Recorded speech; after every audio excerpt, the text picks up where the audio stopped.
Alrighty, I think we're live now. Oh, I just realised there are a lot of people streaming Tuesday tonight. A lot of my regular viewers are probably checking out Unpopular Opinions or uh, anyone else, Adam and Stitch for the other half, checking out their stream. So we'll see if anyone comes in. If not to worry, because we shall just continue this um, for a part two, maybe. So, hello everyone. My last stream was on Bertrand du Juvenel, power and the history of, uh, power and the history of power, and that was a part one. There will be a part two, coming up. At some point in this week. I know I said last weekend, but just events, I was unable to do it basically, and it's taking a lot of sort of preparation to do, and it's I mean, I've definitely been enjoying it. It's just I'm having to basically write a script for it in a way that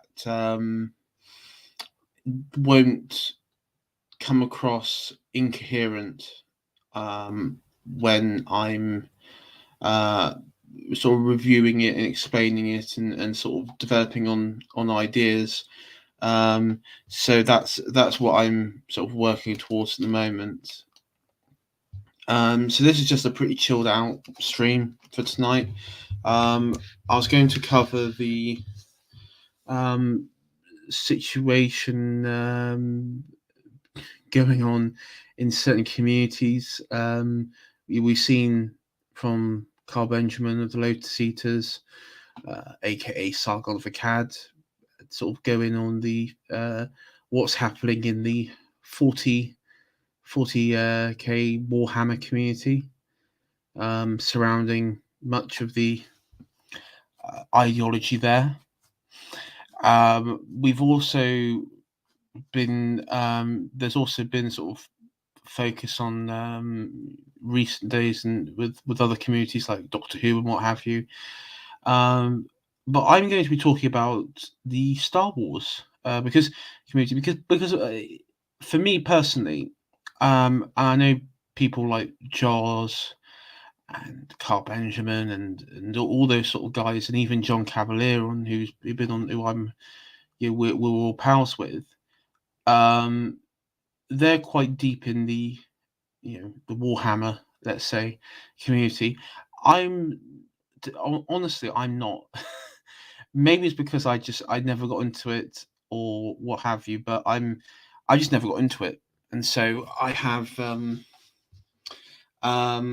really no knowledge of that sort of community and or any of the lore or anything like that. And so yeah, I've all I can do is take their word for it. And I also another community to sort of reference is also Lord of the Rings community. There's a which the Lord of the Rings fandom in its current state. When I say current state, I don't mean the inevitable rise of the new progressive fandom after the Amazon series, but I'm talking about the traditionalists,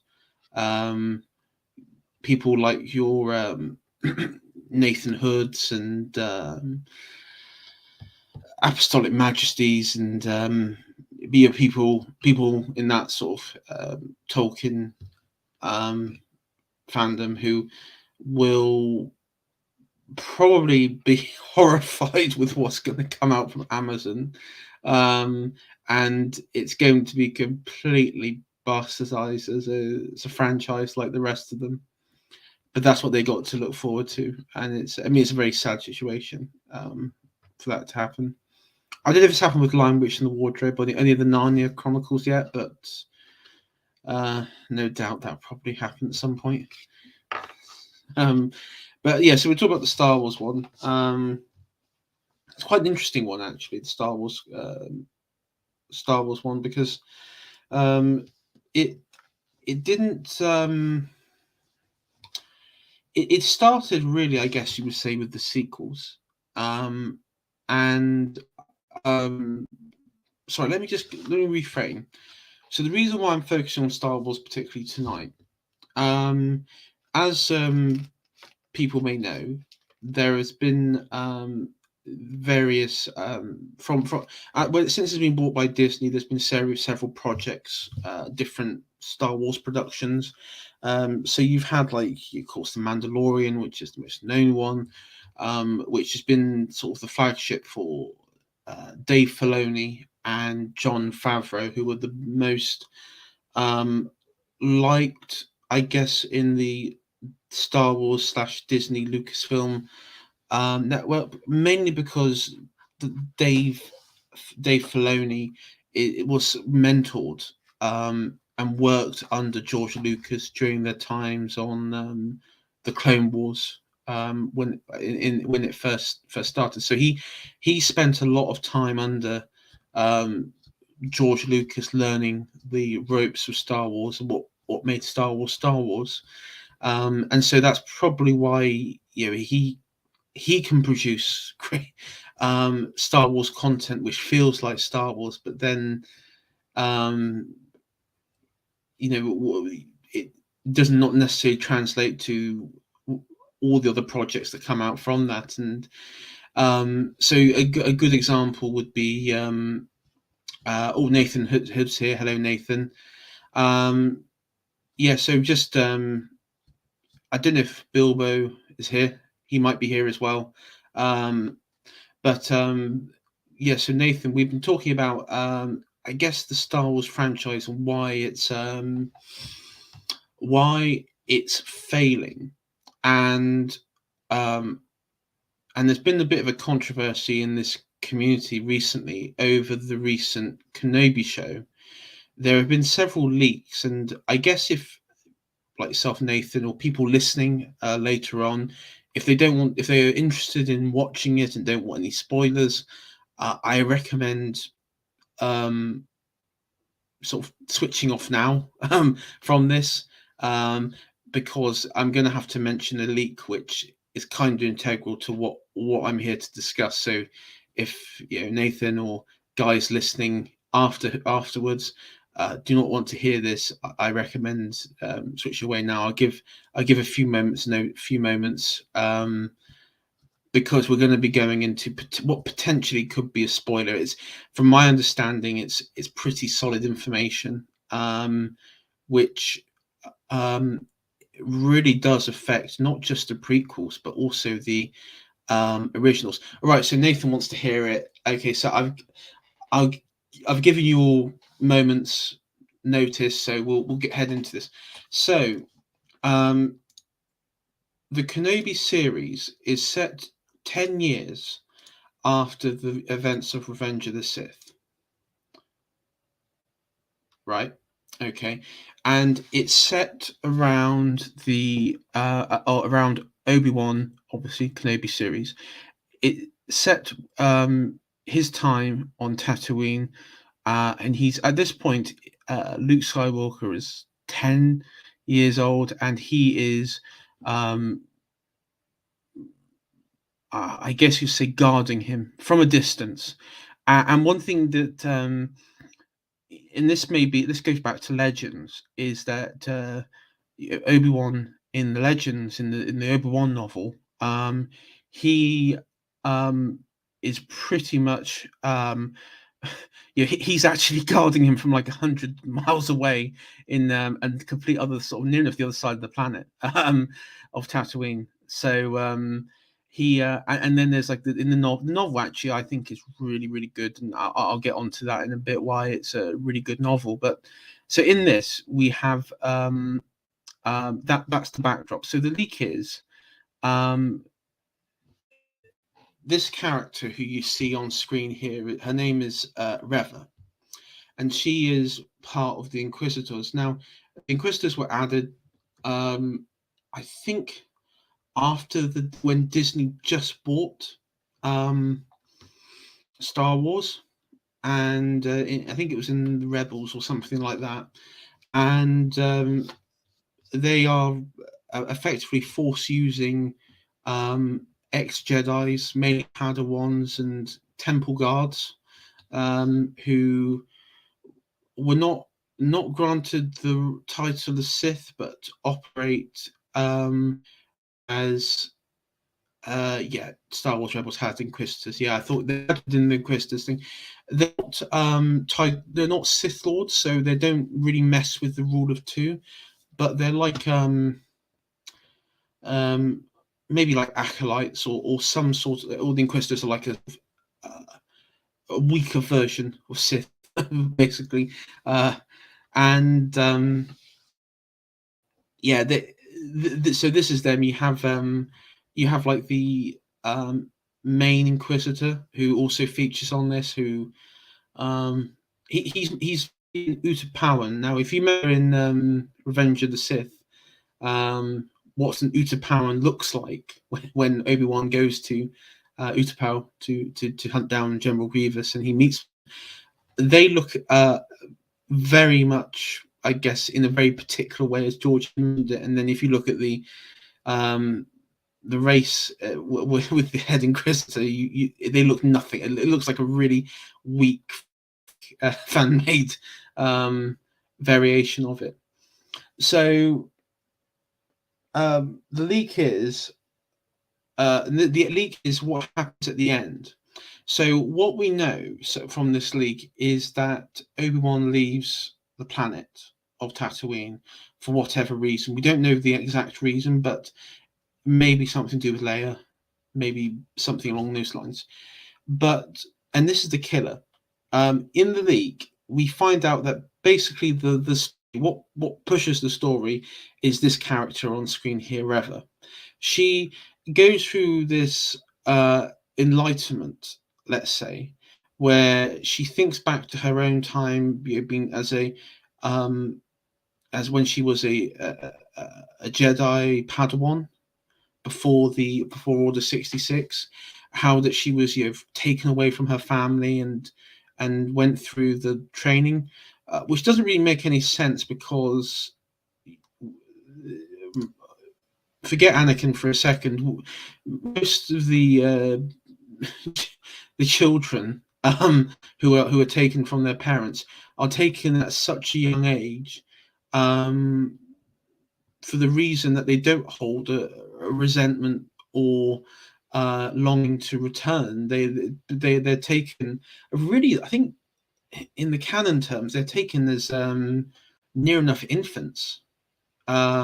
Or toddlers at least. They're not that. So I don't know how that works. Anyhow, during this whole affair, Obi-Wan is off in the last episode. He's on another planet, and she figures out why Obi-Wan was on Tatooine.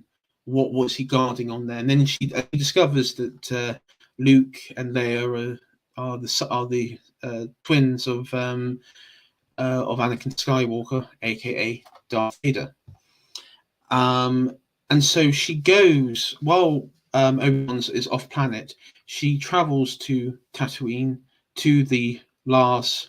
That's Uncle Owen and Aunt Beru, the farmstead, the moisture farm where Luke is raised, and she effectively ties. I'm reading this correctly. She ties up Aunt Beru and Uncle Owen,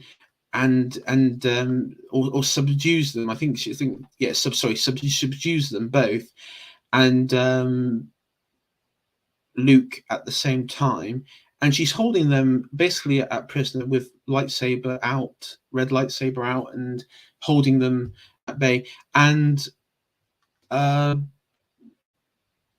she has the opportunity to kill Luke Skywalker then, and then in this grand enlightenment stage, she thinks back to Order 66, where she survives that, and she comes to the realization that she's not going to carry on that evil, and then she goes.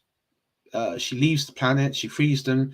She leaves the planet. She didn't tell any of the Imperial High Command or the Empire itself about um, who these people are, or the revelation that the son of Skywalker lives, or anything like that.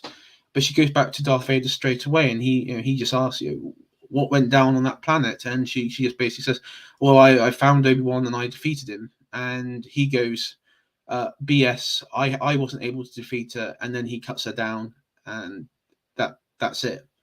Um, and Obi-Wan returns.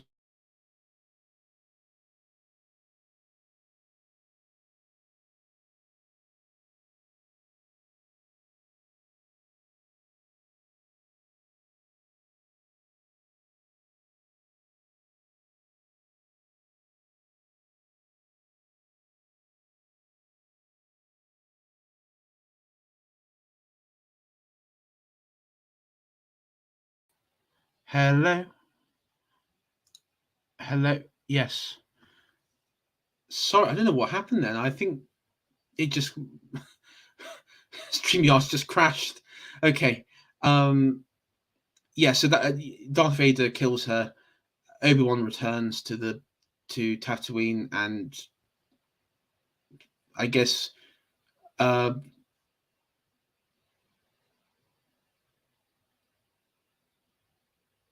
that's interesting. I think I got what's happening here? Sorry, yeah. The image was removed. Okay, that's interesting. Maybe I had the image up too long. Anyhow, yeah. So that's what happens, and that's caused this leak, if true, and it is a bit. It could be fake, but thinking about it, I think it's true. I think this is an accurate information, and I think this is probably how it's going to go down. That this Reva character is going to be the main character, this strong, independent black woman, and the Obi-Wan show is or the Kenobi show is not going to be featuring. It's going to feature as little of Kenobi and Vader as possible, especially Vader, um, and what one thing that's really angered fans is that um number one, this actually changed. This just if this is correct, this actually changes the entire law of the prequels, but also the originals. It is quite a big uh change, but also it heavily undermines the vision and the characters that the original creators set out, and it really just delegitimizes Obi-Wan, because he isn't the hero in this. It's been outsourced to this the strong independent black woman, um, who and she's ultimately becomes the hero, because she decides not to kill Luke, um, and um, Obi-Wan, he's seen as a failure in this scenario. He would be the failure, um, and it in many ways it's exactly what happened with the sequel trilogy, where Han Solo went from being this uh, rather tough, cynical, but um, you know, charming uh, rogue, let's say, to becoming this sort of caring, but also, um, you know, uh, this sort of like redeemable character, where he actually held principle. He became more of a principled man, um, into this, single dad sort of loser, who reverted back to type. And then you'd look at Luke Skywalker as well, where he became this. He went from being this supposed wise uh, Jedi who reverted to, you know, small farmer boy, small town mindset of shutting himself away from everybody, and then, you know, um, trying to kill his nephew for when having a forced dream. Um, you know, it really was a. Uh, I've heard the term used, like an anti Star Wars trilogy, because what it did was to undermine uh, and just undo everything the original trilogy did, building up these characters. Um, and I was thinking of a quote I saw on Twitter the other day, and I cannot remember. I think it was. Um, I don't know if it was Carlyle or Spengler or something along those lines, but it was basically that, you know, effectively, this isn't deliberate, as in, you know, there are people sitting in these production rooms going, oh, you know, how can we inject this or that into the production, like I believed for, you know, 2 years ago when I've talked about stuff like this before. It's actually a bit more um um indirect, in the sense that uh, writers, both in novels but also, you know, all forms of media, uh, knowingly or unknowingly reflect the world around them in their stories. And I cannot remember who quoted who framed it like that, but that was something I was thinking about. That because a lot of people seem to think, especially Star Wars fans, that there seems to be like this deliberate aim to, I guess, uh, screw over the Star Wars fans, and to turn Star Wars into this. Um, I'm seeing it more and more like this woke ideological project. That's sort of and there's a lot of big Star Wars channels have been using that sort of term woke more and more now, which has been quite interesting. Um, I don't know if they understand the term and what it means. I mean, technically, the term woke means race race slash identity based communism in that sense. So I don't know if that is the term that uh, they're thinking of, but either way, um, it's um, it's been interesting to see that sort of that being repeated in that community. Um, but it and see, we had Alexander Adam on. I think it was with Pharaoh. It was on another channel, and it sort of briefly referenced the formula of Star Wars, where it's the very sort of basics hero's journey. And one of the things is that the hero's journey has to be carried out by the hero, which is the established hero. Now, what I have a problem and is this Reva character. She is now the hero. She is enacting that hero's journey, but the problem is that that's not her journey to carry out. That is Obi-Wan's journey, because he goes from um one thing that, you know, a lot of people were looking forward to, and you have this in the Legends novel, is he goes from this very committed gig man, you know, in the Republic system,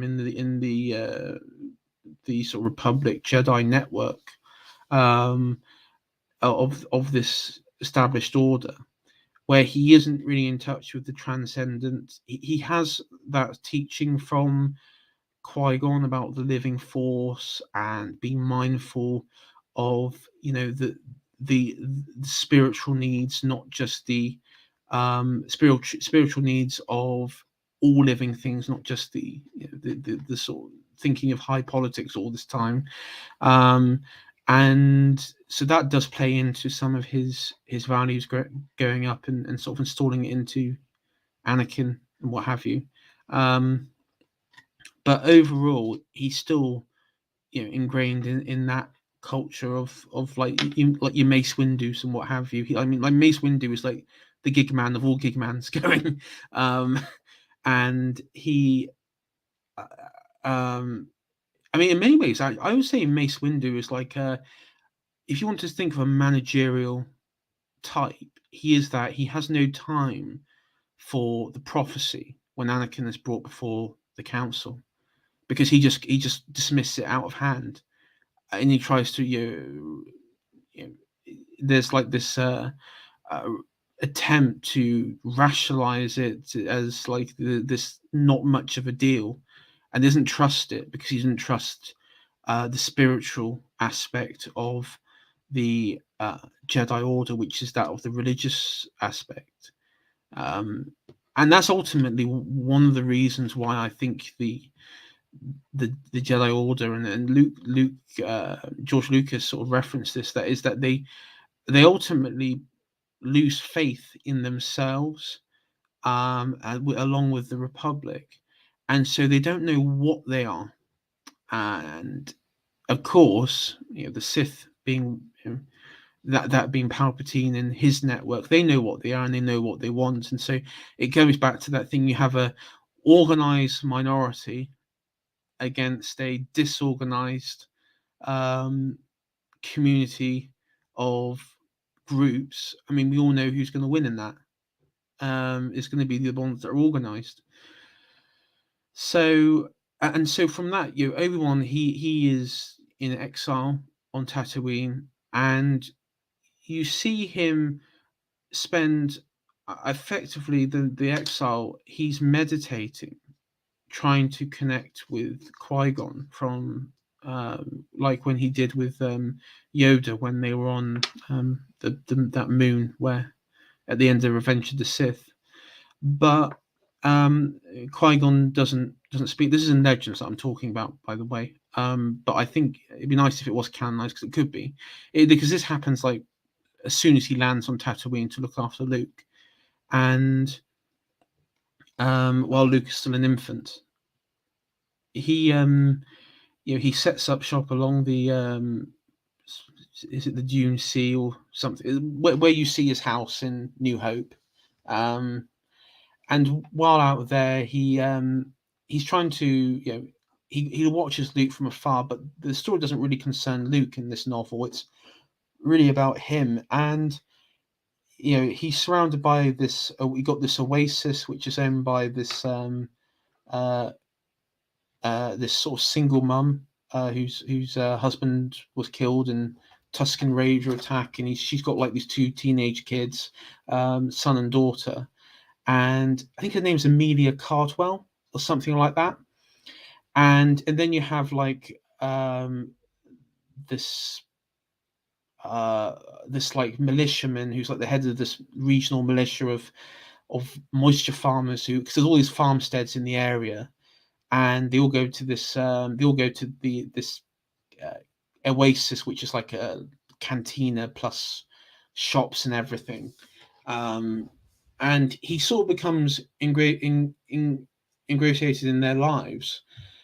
And what's interesting is that he experiences the aspect of love, loss, um, uh, family. It's basically Coronation Street in space. All the sort of things that you would experience in even like just mundane things of uh, parents are squabbling with kids or what have you. And one thing you find with Obi-Wan is he's never been exposed to that sort of life before, and he talks about it, that he's not really equipped for this sort of life. But what the test is in that novel is he has to become he in the end he sort of realizes that he isn't going to be able to muster up a grand army of the Republic to overthrow this empire, and he needs to follow the advice of Qui-Gon and become one with one with the living force, and that means it, understanding the people around him and understanding emotions that were effectively told by the Jedi Order to suppress. And he he's able to conquer that. And I think at the end of the book, he goes from this sort of broken mess who lost his brother and his friend, his best friend Anakin, his love interest, Satine, who, by the way, we find out is where the name Ben comes from, where he chooses the name Ben, and all his friends and in his whole life has been uprooted. And he goes from this very broken character into this very sort of wise, um, sort of platonic, spiritual individual that you see in New Hope. And if this leak is true in the Kenobi series, he's not, because he abandons his mission of watching over Luke on Tatooine, and he doesn't. If this is the case, then what's his purpose in New Hope? He hasn't achieved what his mission, and I don't know if it's almost like that. The part of the reflection of modern society is that not only do we have to vilify, and let's be not coy about this, men, especially white men, in favor of tick box community, right? And you see that with like the obsession over white privilege and everything. And so, of course, that's going to feed into how someone tells a story. And so, in reality, you've got people writing these stories who view characters like Obi-Wan indistinguishable from a villain. Or let's just say, because the problem I have with this whole potential story arc is if that this Reva character is going to try and teach Obi-Wan about the concept of loss and of being trapped in this Jedi order and everything. And it's like, well, he understands that, and because he lost Anakin, he lost his best friend, he lost his love interest, and he was and all of that was because he understood the order itself was deeply flawed as an institution, and it led to those things. Uh, and so it's kind of like uh, it's kind of like a humiliation ritual going on here. Um, and this is something that it's not only unique to Star Wars. It's this is something like we'll talk about for 4K Warhammer.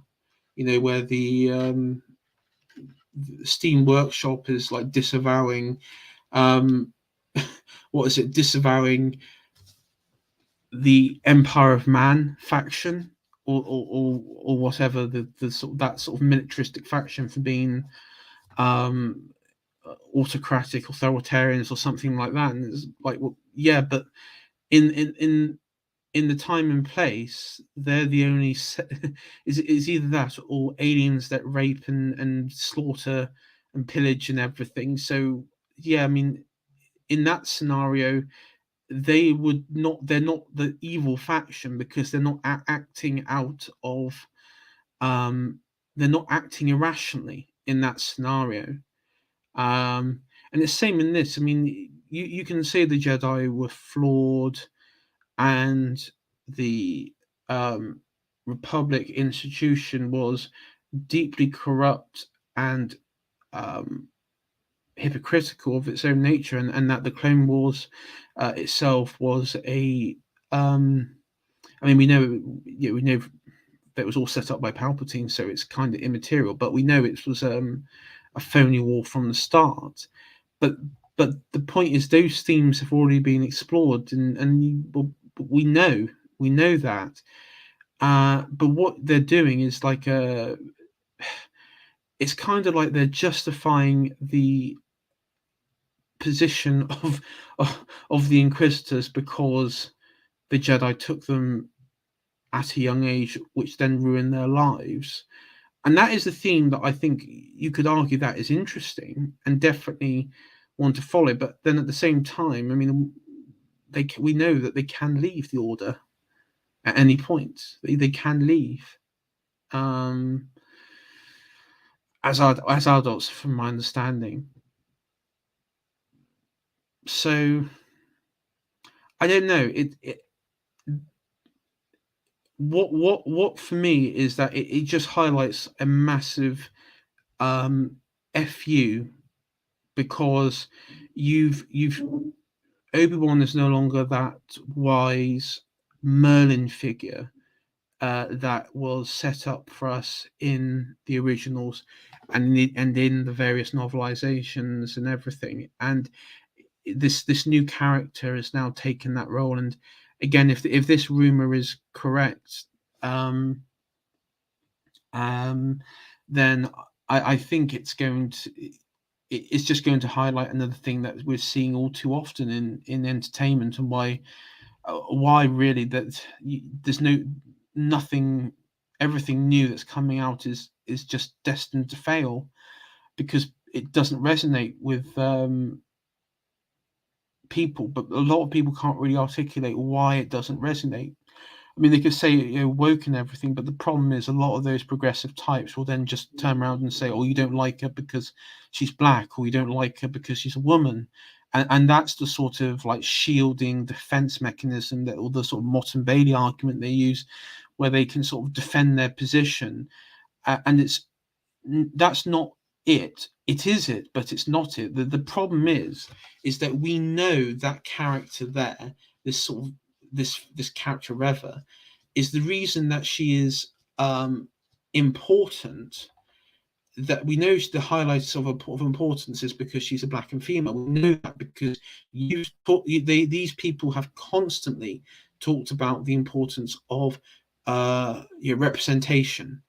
I don't know why representation is important. I mean, I honestly don't think it is. I think meritocracy is important, and I think that maybe echoing Bowden here, but we have to accept that this is on the right side, this is on the right point, but inequality is the most desirable outcome, because people aren't equal. We're all massively unequal in every single way, whether that being on the most obvious thing, social economics, but on physical attributes, or an age, or anything like that. It's just a fact of life. And I just think that this the argument will be used in that way, and people can't really articulate why it's wrong. I mean, I would say, if you to articulate it, it would be that it effectively makes Obi-Wan character. It just undoes him as a character. It actually abolishes him as a character, because he is no longer that heroic figure. And it's kind of weird, because it is called the Kenobi Show, and it's been the main focus, the main sort of heroic action is done by this random new character created in the by some Disney corpos type. This is an important point. So Jedis and Sith both practice inequality in their hierarchy structure. Rule of two, Jedi Council, and even Anakin can't be master. So one thing that the importance of the Jedi is that you're effectively born with it. You're either born with that power and capability to wield the Force, or you're not. And most beings in the galaxy aren't born with it, and they never will be.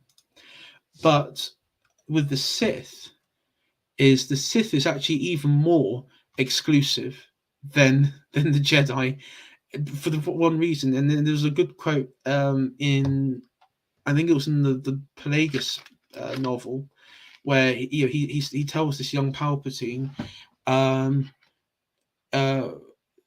in each Sith, there's only one Sith in a thousand Jedi, and so so you have this because the practice to become a Sith, you have to go through a training ritual where you're not conquering the fears, you are going through effectively another different level of confronting your fears. But to go through it, you have to be taken to the edge of death, where you have to accept the dark side as like an aid for your recovery and survival. And because it's about how it it's about connecting yourself to that dark side, so the dark side can get attuned to your being. And that is why, because of course most people in the Star Wars universe, especially Jedi, wouldn't go to that, because of course you're going to your death, you feel like you're dying. And even Palpatine struggled to sort of reconcile that in the book, and it takes I think he was on a real like ice planet, and it really did take sort of nearly push him to the point of backing out, if I remember correctly. It was but that yes, and so that's why, I mean, the Sith in itself, why I have a problem with the Inquisitors, because to even be in that classification of Sith, you have to be the just the absolute sort of sigma alpha going. So the path to the dark side is kind of hero's quest in the Joseph Campbell sense. Yeah, I would say so. In that, you in many ways, it's kind of like just trying to describe it. Like the sort of the cult of Mithridates in ancient in the Roman Empire. It's a bit like that. You're sort of those sort of cults where you're taken to sort of the edge of death and everything. It's a bit like that. It's a very, very exclusive thing. But again, to even be considered, you have to be a force user in itself, and the powerful one, and also have an element of dark side in you. So like Palpatine, he murdered his family in like a rage where they try and separate him from the Pelagus, and he doesn't like murder them like premeditated sort of stuff. It's just a spur of the moment, and he ends up using, because he didn't understand the Force at that point, or the dark side, but he uses like a Force choke on his father and his mother and his siblings, and he just kills them all. And then he contacts Plagueis, and Plagueis tells him that he has immense power, and he's got I will teach you these powers so you can understand the nature of the dark side and all that sort of stuff. It's I mean, for me, that is the Sith, and one of the problems with the Inquisitors is that they're sort of like a band of of not really fallen Jedi's, because even the fallen Jedi's in the old sort of legends and what have you, they were I mean they were highly skilled. I mean, these are people, these Inquisitors are just Padawans who were lucky to live through a purge. I mean, maybe you could argue there was some sort of natural selection. The fact that they were able to survive makes them strong in some way. I am aware, though, that sort of Vader does end up like abusing. When I say abusing, not like sexually abusing them, but just physically abusing them, and he does kill quite a lot of Inquisitors in his own right. Anyhow, so There's a lot. I think a lot of them are killed by Maul in Rebels as well. Um, but I mean, this problem is that it's just it's a symptom of these stories, like Star Wars future projects. You're going to have the same problem because they're going to be um, they're going to be writing these stories in line with the current culture. And what is the current culture? The current culture is the American Empire's religion of LGBT representation, Black and Asian minority representation. No content, no interesting stories, no great love stories or hero worship. Actually, one thing I would say to Nathan, I've actually been watching a bit of a series called The Young Pope.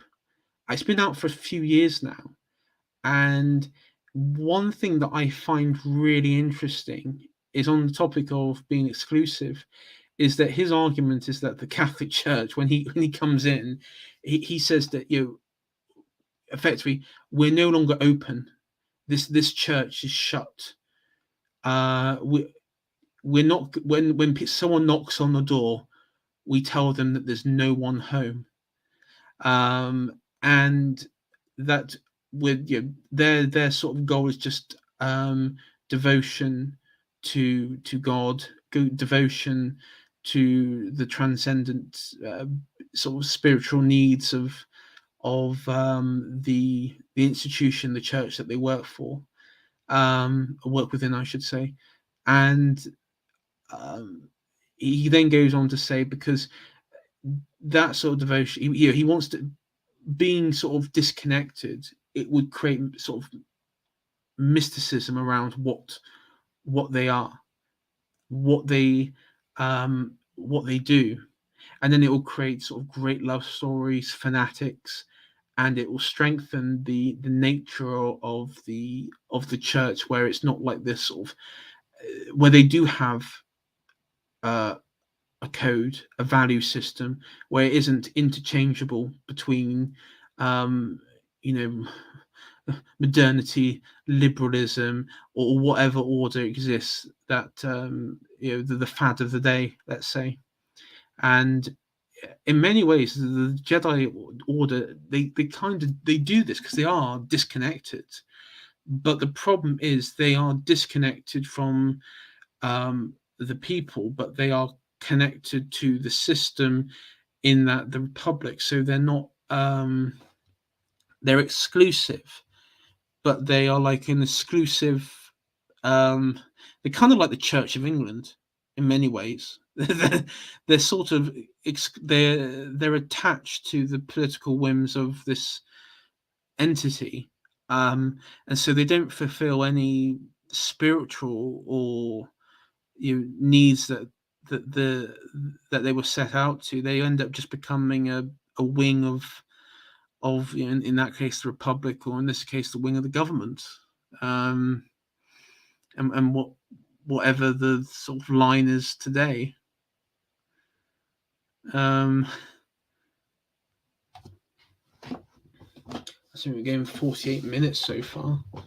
So I mean, yeah, that's sort of what's been going on, and some people have been trying to play it down, saying, "Oh, yeah, this could be a good story." It's like, nah, it's not going to be a good story, because even if we accept that this Reva character is going to be even considered the main character, I mean, for me, if you're going to do a Kenobi series, the main character is Obi-Wan or Vader or Luke.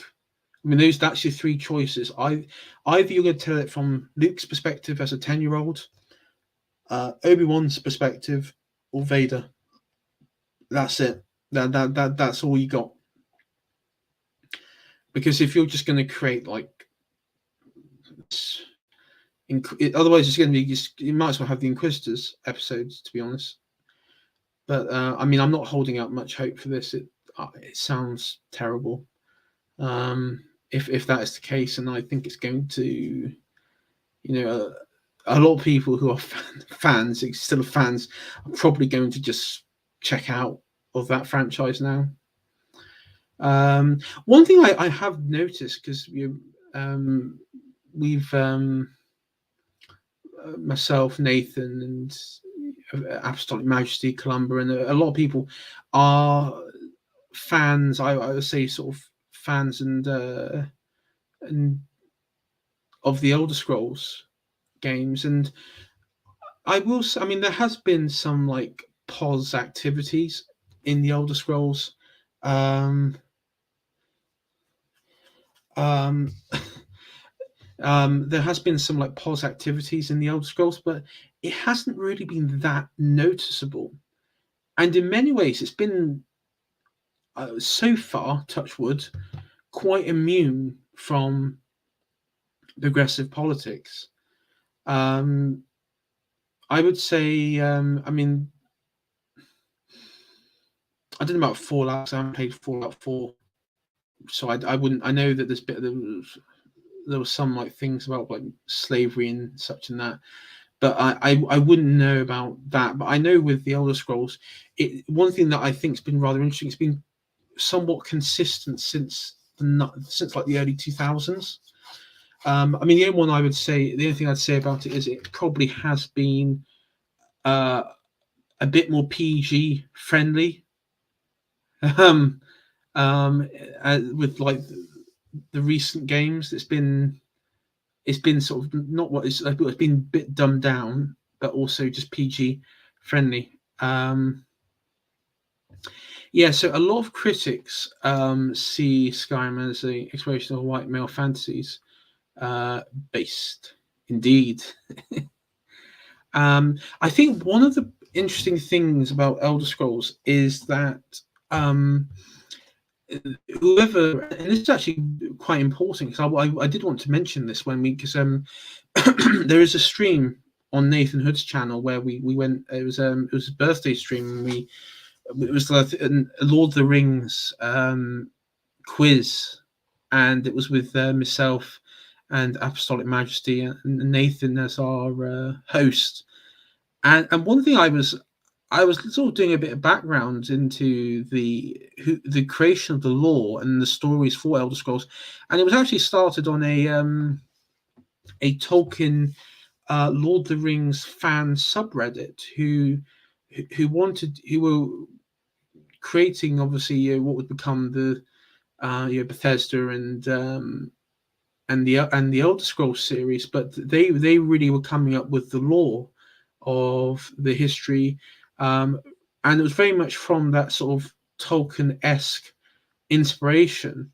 I mean, the chapter, and what's really fascinating is this sort of subreddit of this group. They would be immortalized in the Elder Scrolls games as the gods. So you had this one of these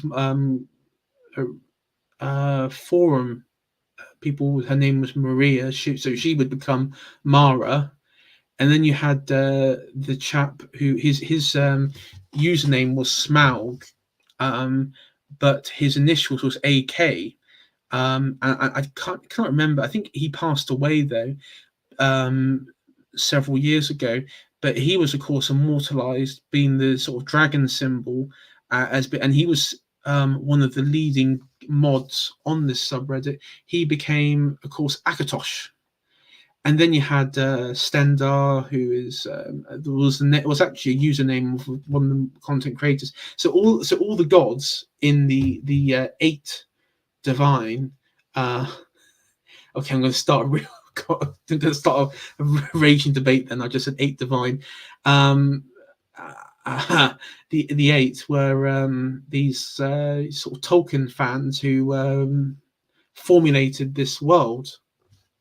And I mean, in this world, they were, they would create, you would have the land of the Nords, you would have the various subgroup of elves, you of course have the Red Guards, who were humans, but Nubian.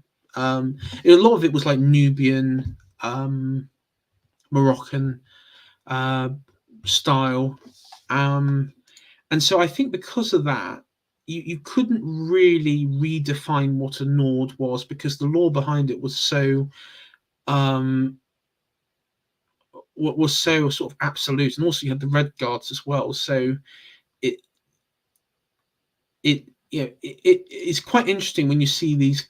I did see these things come, these various articles when they say, oh, it's like a white male fantasy, and one of the criticisms I saw was, why do people when they play Skyrim, why would you play as a white male character? That's one of the criticisms that I see quite a lot when you have all like these fantasy races, and there's actually one thing I'd be interested to see a tally of players to see which is the most popular race to choose to play from. Because if I'm absolutely honest, I would say Nord, male Nord. If I'm absolutely honest, because the and I would, and this is my, and this is going to be sound so much like a liberal psychoanalysis take, but I would say Sky, because Skyrim is pretty much um, homogenous Nord, that the player subconsciously understands the an in-group preference, and of course in our modern life we've been taught not, especially in the West, not to know, to not to recognize, and not to uh, play into any in-group preference. Nathan Hood has just come back and said, um, I think Nords and Imperials were the most. There's a chart somewhere. Yeah, I saw a chart as well. Not Imperials as well. Yeah, same sort of substack of people, um, and it's because if you were to play like an elf or a Argonian or something, well, that's kind of cool, but then you know that your character is like out of place in there, um, in the game. So you, you, I do wonder if there's like this small sort of um, uh, showing in-group preference, because we do sort of we we we do sort of naturally tilt towards our natural group. In this case, if you're in Skyrim, it'd be Naught. I would actually say, if you were to have, assuming that, because it's widely believed the next Elder Scrolls game is going to be in Hammerfell, uh, eh, Hammerfell, which is the home of the Red Guards in the sort of deserty province. I would expect the Red Guard character selection would be the most popular for players as well. And if you were to set it in Black Marsh, Argonian would be the most popular. Um, so I mean, yeah, I mean that's something that's quite interesting. Um, but that bit of information about I think because the world that was created, it's made it really difficult to for, because and I will say this, like you say something, or you say what you want about the Elder Scrolls, but the lore in that is really, really deep and lengthy. That if you were to subvert it, um, well, number one, the game is, the lore behind it is pretty much controlled by those at Bethesda now. Some of them who came up with the original lore are still there, um, still work there. I mean, if it was sold to, if there was like a Elder Scrolls um, um, Netflix series, then maybe it wouldn't be. Maybe I'd be eating my own words, but apparently Nathan sent me the chart DM. Let's have a looky.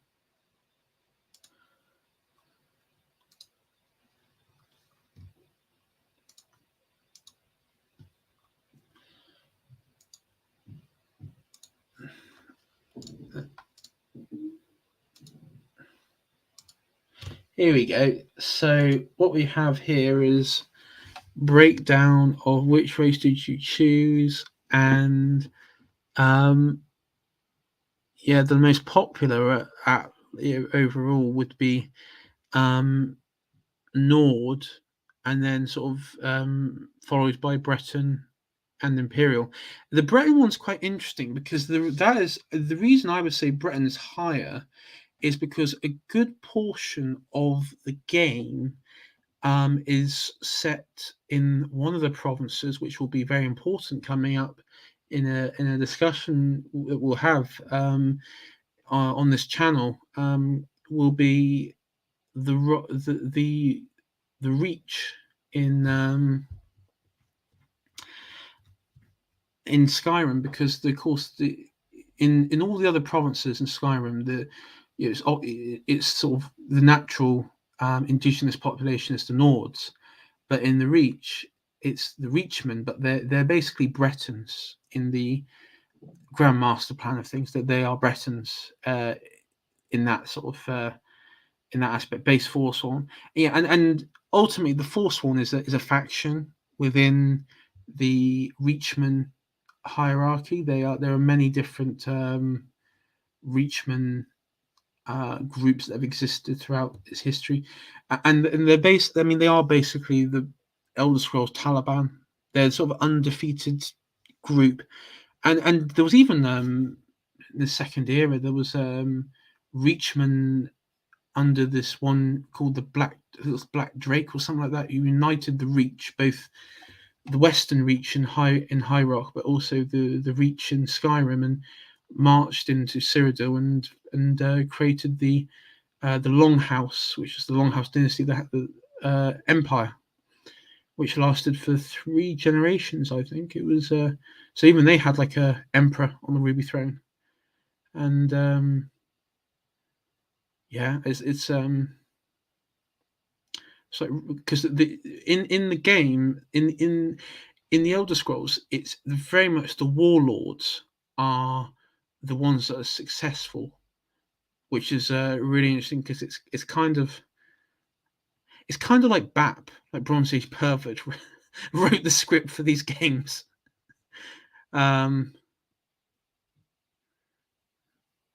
Oh, hello, we got a Catholic merchant. Yeah, Elder Scrolls Taliban. Yeah, I mean they kind of are the Elder Scrolls Taliban in most ways. That's how I would describe them. Right, I think we're coming up to, so we had discussed that.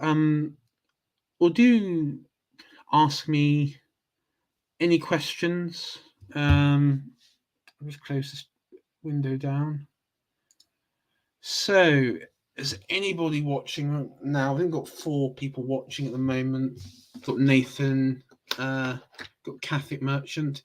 We'll just do a running bit of ask me any questions. Anything you want to ask me about what I said tonight, or anything else that I've said, or just ask me a question that you'd like to hear my take on. That's the second part of this stream. It's a chilled out stream, and I'll give you all a few moments if you want to ask something. I'll take a quick drink.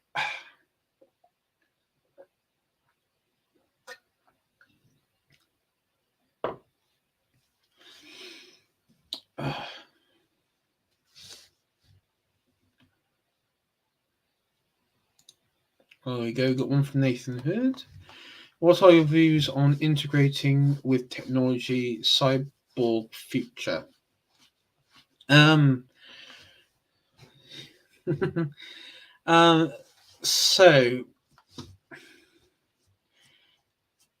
I'm not as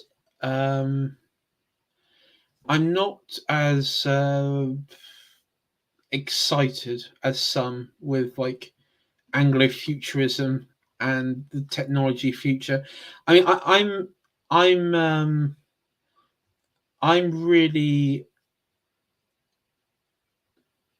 skeptical of the of I guess you could say like computer chips in our brains, let's say, because one of the problems is I find it, number one, it is kind of like adding a really big Achilles heel to the human body. I think one of the problems again with the modern world is that we become very dependent on alcohol, sugar. And I'm not speaking from a point of I'm saying I'm better than that. Of course, I suffer from the vices of much of the world itself. So, and I think that the problem is if we were to sort of become like a cyborg sort of creature, that if anything was to happen where we couldn't have that technology again, it'd be devastating.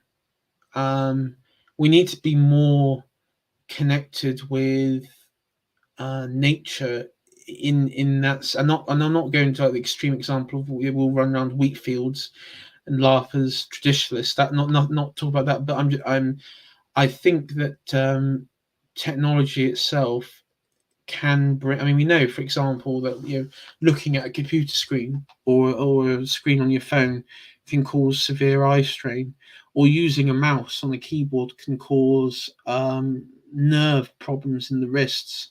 So there are problems with that, and I just think I think it's a huge problem if we were to do integrate. I think I just think it's a potential. It has more potential for bad than good, if I'm absolutely honest. Catholic Merchant says, tuned in late. How did we get into Elder Scrolls? Well, we finished off with the Star Wars stuff, and then we went. Then I just sort of mentioned Elder Scrolls as one of the things I would say is quite immune from like post, Globo Homo influence. Then let's say compare it to Star Wars or other franchises out there which have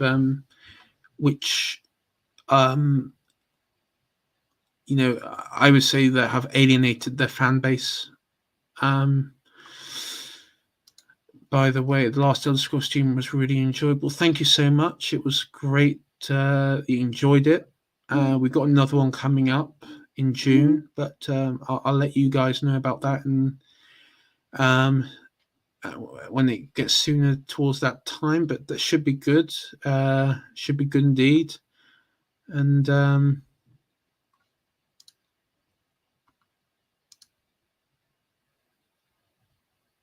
agree outside female warriors. Yeah. I mean, I take the position that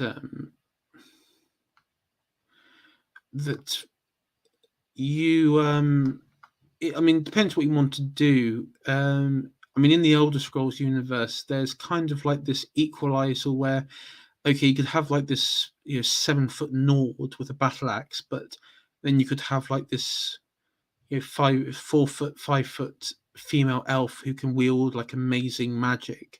So that, I mean, in that sort of scenario, again, it's you don't need like the strong woman stuff. Just comes naturally to that universe because there's always like this equalizing force. Thanks,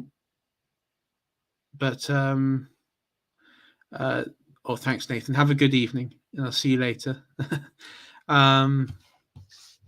You have this equalizing force, which you don't really have. I mean, maybe in Star Wars, the Force itself, female Jedis and Sith and everything. But even then, there's that reality where physical muscle tone meets reality, and so things and stuff like that has to be sort of be believable. But then again, when you're operating with like guns and such, it's a bit easier because you're not so much medieval films and TV shows struggle with this, obviously. I think Game of Thrones is one of the worst. I haven't read any of the books, but I've watched I think the first season of Game of Thrones, and I didn't enjoy it. One of the reasons I didn't enjoy it was the world that they were creating, which was trying to, I guess, imitate this sort of feudalistic, sort of an imitation of a feudalistic society, really missed the mark of how a feudalistic society operates when it comes to rivalry and the use of force, let's say. And so what you have is you have like this constant state of conflict of like the extremes of like the red wedding and everything. But one of the things that you want to draw from real history, where you had so for example, we talked about on this channel the Northern Crusades, right? So the first part of the Northern Crusades was the invasion of um, uh, Pomerania, okay, and this was primarily led by Duke Henry the Lion and of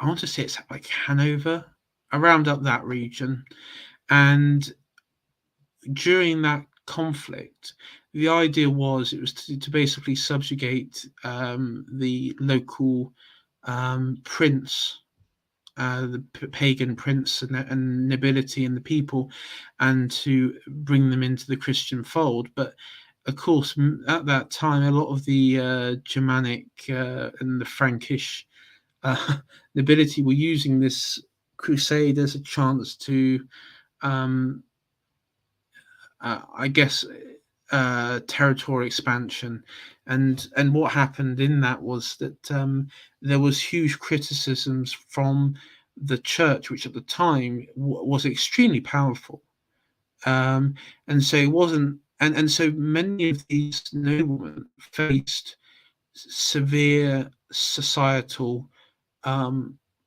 punishment because of their actions, and and so the idea that some regional king or even duke or what have you, like in Game of Thrones, would just go around murdering and committing incest and raping and murdering some more willy nilly without any and get away with it. Really, it wasn't the case. I mean, it would be the most extreme states, and even maybe the exception would be the Mongol invasion, but that's two civilizations or three civilizations coming into contact with one, and but even then, I mean, I wouldn't be too sure. Anyway, I think everyone's gone by now, so thanks for watching. As I say, I'll do a part 2 of the juvenile stuff, but this was just a sort of casual thing, something I wanted to get off my chest, because it was something that I was sort of I saw today, and it was just I I wouldn't say I was shocked, but I was surprised that it had been done in such